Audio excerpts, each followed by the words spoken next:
So in today's episode, I'll be talking with Jeff Carlucci. Jeff was the teacher across the hall who, one, taught me the most important lesson I learned about leadership, and two, he is reading and thinking about books, and we're going to just have a discussion about what you should be reading. Stay tuned. In a world of incompetent bosses, micromanagers, and petty tyrants, you are listening to The Leadersmith. Now, here is your host, Darren Gerdes. Welcome to the Leadersmith podcast. In this episode, we're going to be talking about what you should be reading now during the as the quarantine is wrapping up, as you're in the summertime, as you're thinking about what would be useful to read moving forward. With me is my great friend, Jeff Carlucci. Jeff and I worked together at Stonebridge School in Chesapeake, Virginia. He was an English teacher across the hall while I was teaching history and government. And I learned probably the most important thing that I've learned about leadership from this man right here. And that was this. It was, I was teaching a subject, and Jeff taught me, you're not teaching your subject, you're teaching people. And it was the first time I really got that. And when I got that, it transformed everything about how I led and how I taught and what the relationship was like with my students. So publicly, thank you for that. You're welcome. Okay, so Jeff just reached out to me. He was asking me, well, you tell me. Oh, so I contacted Darren when we started the coronavirus quarantine from school, and I was preaching to my students to get something out of this, to make sure you have something to show for the effort of being at home for so long at the end. Don't just waste it. So I decided I was going to read, and I wanted to be able to say, I've read these books. So I contacted Darren and said, what should I read? Yeah, and you have been. And how many did you say you read? I'm about 18 or 19 books in now. That's pretty good. That's 18 or 19 more than most people are. I mean, during a given year. So you're doing great. So tell me what you've been reading. Well, I've tried to balance fiction and nonfiction. As an English lit teacher, I love fiction. I love what you can find from there. I read a lot of Christian fiction because there's something at the end that I can get about Christ and apply to my life. But at least that was the plan, to do a balance. I realized I'm not. I'm 14 books into nonfiction, which I know you love, Darren. Mm-hmm. And I've done a lot of John Maxwell. Saw a lot in there about leadership that I thought was excellent and encouraging.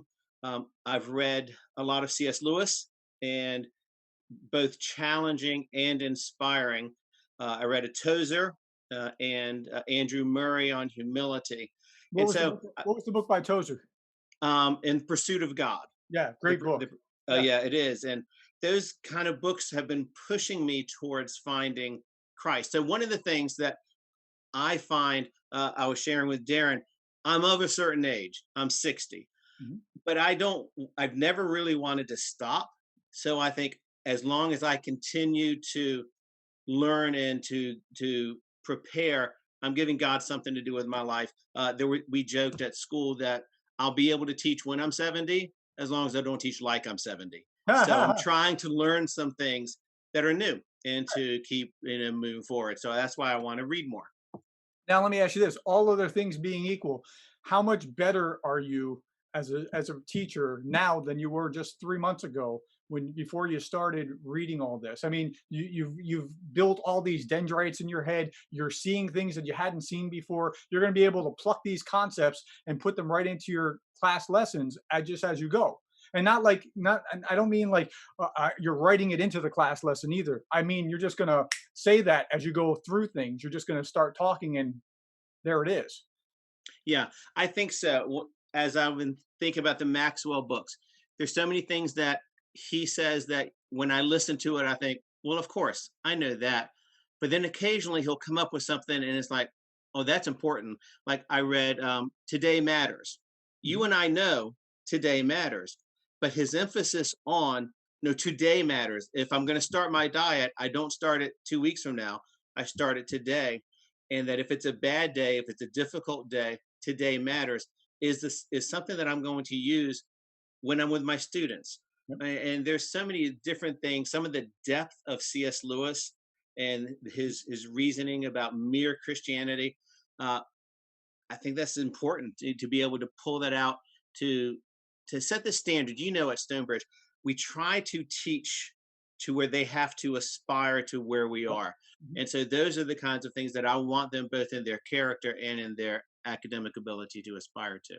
Yeah, and so when you're reading, so one, you have to select good books, and it sounds like you have when you're talking about Tozer and Lewis, and didn't you say Tim Keller was in there? Tim Keller, yeah, The Reason for God. I mean, what great books, right? And Yes. so when you're reading these things, you're just, and so you try to select as well as you can, and something that's going to be promising. I now grade my books that I read, right? Hmm. And I read rapidly, Yeah. but I now grade them. I keep track of what they are, and I give them an A minus, B plus, all the way down to Fs. And even bad books, if you get one really good idea out of it, it could have been worth it, even if everything else was terrible. And you say, and you're able to say somebody who's about to read it, no, don't waste your time on that one. Yeah. But even then, here's the one nugget that you'll get out of it. It's still worth it, but I'm just trying to find good reading. So, what do you want to read now? When I went from Maxwell into Lewis, I was thinking I want deeper Christian apologetics, but I don't want to, and I hope this comes across right. I don't want to go so deep Christian apologetics that I'm not thinking application to today, to the world. I want to be challenged in my thinking to think deeply in ways perhaps that I haven't always, but I don't want to. I don't want to waste it on social socialistic garbage, if that makes any sense. It When I does. did my master's in English lit, there was so much that I had to read that was such a waste of time. So Yeah, I want to read something that isn't a waste of time that really motivates me. yeah. And so, I mean, that's really the trick, is finding a good list. Like if you ask me about leadership books, I can rattle off a bunch. If you ask me about some other, like some political things, I can rattle off a bunch.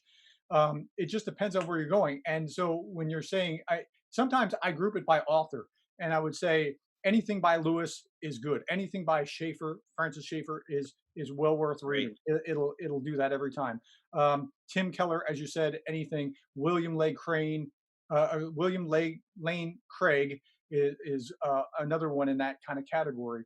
And so I would just start thinking, like, if you found an author like Tim Keller. My wife and I joke about Tim Keller that, like, where's the USB port where they put in the extra memory or extra brilliance into? I mean, the guy's just he's amazing. Everything I've ever seen, or I'll watch YouTube videos, by these particular authors, just to get more of this.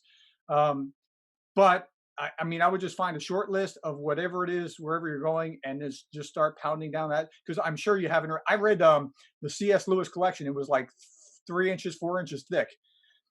I mean, it was great. Now, some of it was like, why did you put that in there? Like, I Yeah. mean, it was just like a little mundane, but Lewis is just powerful, and you're finding stuff everywhere with Lewis. And if you haven't read a book by C.S. Lewis, read whatever book. Even his fiction works are interesting. Oh, they're Paralandra. fantastic. I mean, I don't just mean Lion, Witch, and the Wardrobe. The other series, Paralandra, The Fallen Planet, Escape from the Fallen Planet, or Yeah.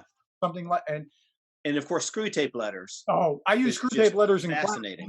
My students next week, they'll be doing an assignment where I ask them to read Screwtape and then um, write a letter from Screwtape to Wormwood about how to trip you up. Oh, that's It is one great. of the most powerful assignments that my students take, because they're really like looking for what it is. Yourself, right? What will tempt you and what will trip you up, and they really dig into that. I stole that, borrowed it, was given the idea by a Dallas Baptist professor, who said, "Wow, this is really powerful. You got to try it." And I used it in my Power and Influence class. It's really remarkable. So if I'm going to take us down the road with Screwtape just a little bit, it's a little bit off topic, but Screwtape, I love in there that in dealing with Christian students, and actually we did a life group with it also, that it's not, none of us are really tempted to knock off the 7-Eleven for $50 with a handgun. It's the little things. It's the looking at the person in front of you in church and thinking, oh, they're here, that starts to take you off that road. And of course, with the students in the classroom, you're showing them that it's the little things you have to be on guard against, that where the temptations come from. So I love that about Lewis, and his brilliance to identify the nuances that, when I think of little things, I think of little things. He comes with the nuance of a little thing Yeah. that it's like I step back thinking, oh my, that's something. That's I right. read The Problem of Pain, that he wrote recently, and I was just impressed with him and how that we can learn in every circumstance, and pain is used by God in circumstances, and I think that applies to today, unfortunately, for a lot of us. Yeah, I mean, we're, look around, the world's in pain. But let me go back to what you were just saying before. Are you more likely to murder or rape, or are you more likely to tell a little white lie, or steal that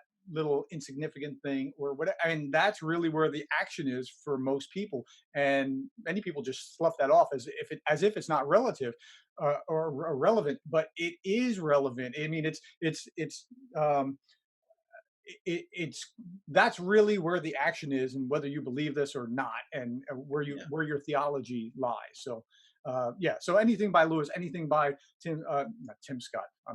Tim Scott was my episode on Friday. Anything by Tim Keller. Keller. Sorry, Yeah. I blanked there for a second. Anything by Tim Keller, Schaefer, all these guys. I mean, it's just they've written exhaustively. I'm sure you haven't finished it. Um, Yeah. that's great, but it depends on, again, what field you want to read in. But read, because I mean, you're going to be so much better off on the other side if you just do that, as opposed to if you spend all your time in front of Netflix. Absolutely. And the thing that I found interesting is, and Darren, you and I were talking offline about the fact that as teachers, our life actually got busier, not less busy, when we stayed home and started teaching. I found that I was able to redirect the time I had anyhow, because I had a goal. I was trying to show my students I'm going to produce something and show them at the end of this time period that I've produced it. I was able to do that with actually less free time than I had been having. And it's just a prioritizing. This is important. I'm going to read. I'm going to read instead of fill in the blanks. Now, it didn't hurt that there were no sports on. And admittedly, I didn't miss it nearly as much as I thought I would.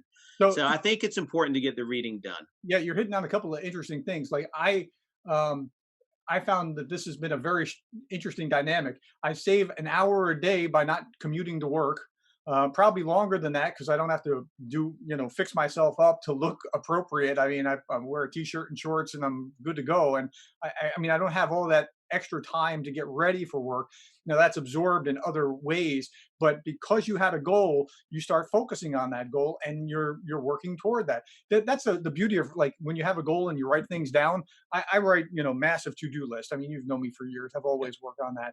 But if I write something down, even if I don't refer back to it, it just gets done magically, because it's now in my focus. I'm aware of it. I'm thinking through it. I'm working toward it. And the other thing is that you publicly told your students, do this. Now you feel like a hypocrite if you don't do it. Right. So if you want to read more, do those kinds of things where, you make it public, you write it down, you think through what it is that you want to read. Start thinking in terms of those shot groups of the types of authors that you want to read, and just start pursuing it. And there's really no excuse now, like, oh, I can't get to the library. Yet, even if you can't get to the library, Kindle, you can get it. You can get the book. So I agree. And it's been great. I've loved it. And like you said, the using Kindle, or I've even just going to YouTube and finding audiobooks on YouTube and just mhm. listening to them. It makes a difference. And And it's even if been you awesome. and even if you can't, since you brought up YouTube, even if you can't get the books, there are lectures by, I mean, incredibly prominent people. I mean, YouTube is such a rich source. I mean, if I had to trade YouTube or Netflix in a heartbeat, I'd take YouTube. It's such a rich Yeah. source of all kinds of robust debates, teachings, even summaries of books or whatever. I mean, yeah, it's there. So anyway, yeah, I'm glad that you're beating down that path, because you won't. I don't know when you've read 18 books before, other than in grad school. Right. No, and you read. I mean, I know that you read, and I know you prepare, but in that condensed of time, reading that much is a very unusual thing. And you will see it in the fall when you're back in class and you're just pulling stuff out and just, oh, and this, and it just flows. It leaks out because it's what you've been pouring in. Yeah, that's great. And I hope to keep it up. I hope next time I talk to you, I'll be at 30 and then we'll move to 50. And someday I aspire to the hundreds like you. Yeah, you know how I got started on that, right? Uh-uh. So I got started on this. I set out my first year teaching full time as well. So I've done this for years. I mean, this reading prolifically. But then my first year at Liberty teaching full time, I decided I'm going to read 200 books this year, and it didn't work. I fell flat. I only read 152, and so I reset the bar and just kept it at least a minimum of 100 over each year. And when I did that, easy to track everything, stay on top of it. I knew what I was shooting for. I knew I could do it with plenty of margin. And so, yeah, do that, but expand your mind and become more. I mean, what you're trying to do is build your human capital. And Yeah, you are far more valuable. Look, just 18 books later, you're far more valuable than you were. It's like you added an extra year of knowledge to yourself. that's right. I'll have to tell So, my boss.